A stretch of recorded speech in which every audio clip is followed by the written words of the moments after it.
The third one about what we've done during the first 2 months during the COVID crisis is a bit of using technology for education. Online education has been taken up in a big way.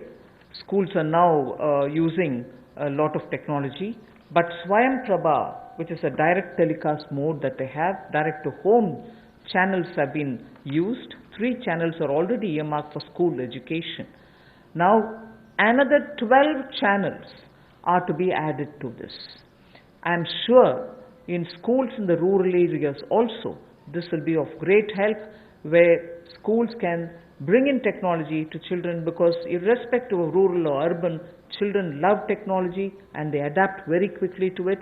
So the education, HRD, the education department, the human resource department has made the best of this time to provide curriculum through technologically active media.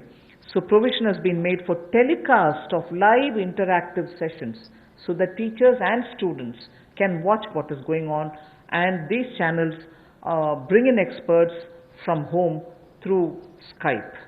Also they have tied up with private DTH operators like Tata Sky and Airtel to air educational video content.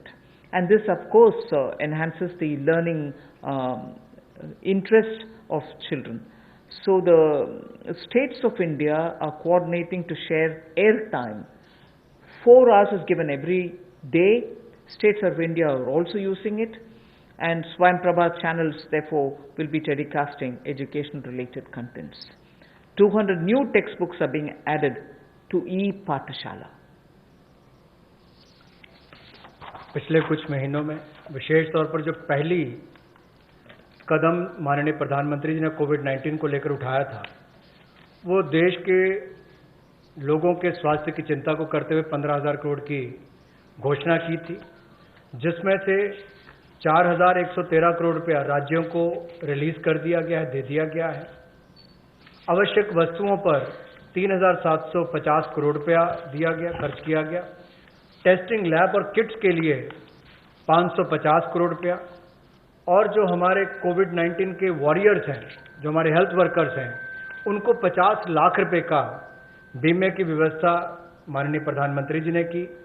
और यही नहीं,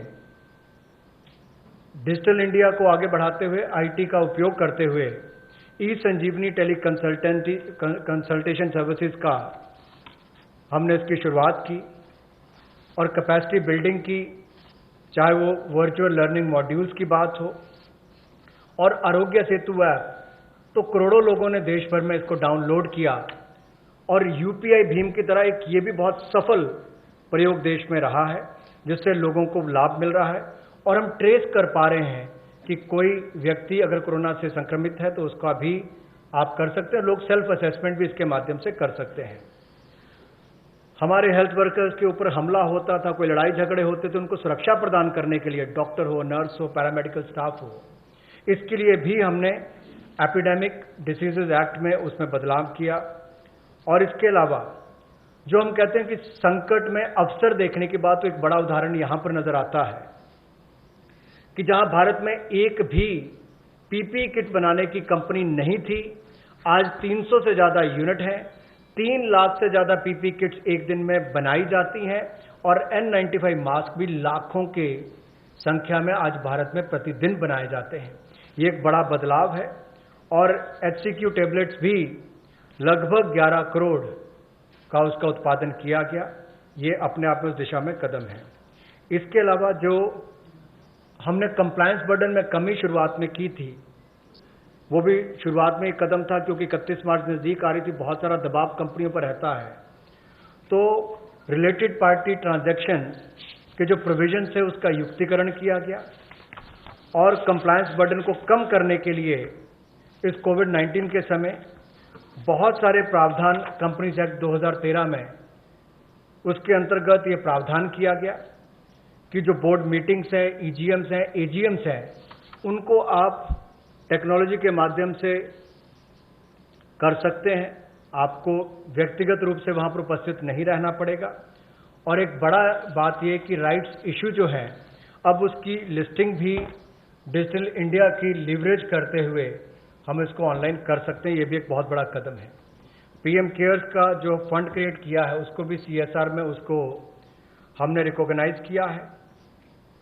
जिस तरह से SARFAESI act और DRT में पहले recovery के प्रयास किए जाते थे, इंसॉल्वेंसी बैंक्रप्सी कोड में 2016 के आने के बाद इसमें दुगने से ज्यादा रिकवरी हुई है। 221 केसों में 44% रिकवरी इसमें हुई है। एडमिटेड क्लेम्स जो है वो लगभग 4,13,000 करोड़ के हैं और जो वसूली योग्य रकम है वो लगभग 1,84,000 करोड़ है और जो 13,556 केसेस हैं उसमें लगभग 5 लाख करोड़ रुपया एडमिशन से पहले ही जो ऐसी उसकी अमाउंट थी उससे पहले विड्रॉ इतने केसेस को कर लिया गया। ये भी एक बहुत बड़ी बात उस दिशा में है। शिक्षा के क्षेत्र में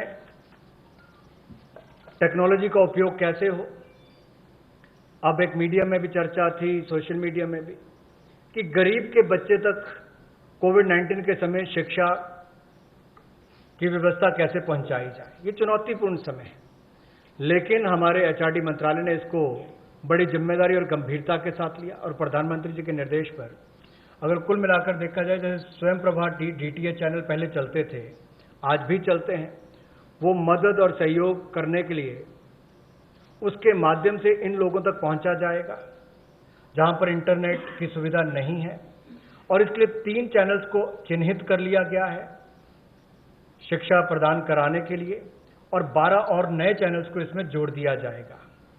यही नहीं, लाइव इंटरैक्टिव सेशंस इसका टेलीकास्ट भी हो सके, इसका प्रावधान भी एक्सपर्ट्स के माध्यम से किया गया ताकि स्काइप के माध्यम से आप इसका कर सकें। प्राइवेट DTH ऑपरेटर्स तक भी हम पहुंचे हैं ताकि टाटा स्काई, एयरटेल और ऐसे जो बाकी प्लेटफॉर्म्स हैं उसके माध्यम से भी हम अपनी पहुंच बढ़ाकर देश के करोड़ों लोगों तक पहुंच सकें और शिक्षा को उन तक पहुंचा सकें। हमने राज्यों से भी अनुरोध किया है कि आप 4 घंटे का हमें ऐसा कंटेंट एजुकेशन का दें ताकि हम स्वयं प्रभा चैनल पर उनको दिखा सकें और दीक्षा प्लेटफॉर्म के 66 करोड़ हिट्स अब तक हुए हैं 24 मार्च तक और 200 नई टेक्स्ट बुक इसमें जोड़ी गई है ई पाठशाला के माध्यम से।